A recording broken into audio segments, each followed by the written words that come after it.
Assalamualaikum warahmatullahi wabarakatuh. Selamat pagi, siang, dan malam.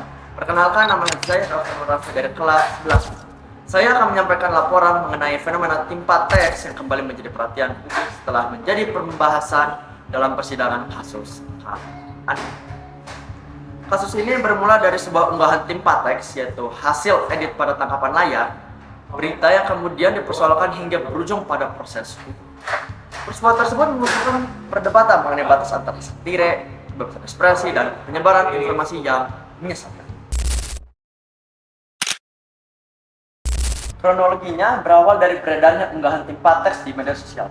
Unggahan tersebut kemudian viral dan dianggap oleh sebagian pihak dapat menyesatkan masyarakat karena menyerupai berita asli. Akibatnya, kasus ini diproses secara hukum dalam persidangan yang berlangsung di Pengadilan Negeri Jakarta Pusat pada Juli 2024. Ferry Irwandi hadir sebagai saksi untuk menjelaskan budaya meme di internet serta makna timpa teks dalam konteks komunikasi digital. Menurut Ferry Irwandi, meme adalah bentuk komunikasi yang berkembang di internet untuk menyampaikan humor, kritik, satire, maupun komentar terhadap suatu peristiwa. Meme dapat berupa gambar, video, maupun teks yang mudah dipahami dan dibagikan oleh pengguna media sosial.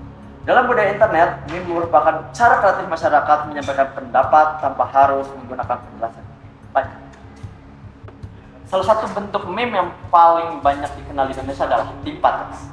Timpa teks merupakan tindakan mengubah atau menimpa judul maupun isi pada tangkapan layar berita hingga menghasilkan makna baru.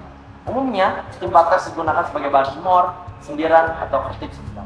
Ferry Irwandi menjelaskan bahwa praktik ini telah menjadi bagian dari kultur internet selama bertahun-tahun dan biasanya dipahami oleh warganet sebagai bentuk satire, bukan berita asli. Meski demikian, meme berbeda dengan hoax. Meme dibuat untuk menyampaikan humor, kritik, atau satire, sehingga tidak dimaksudkan sebagai informasi dan faktual.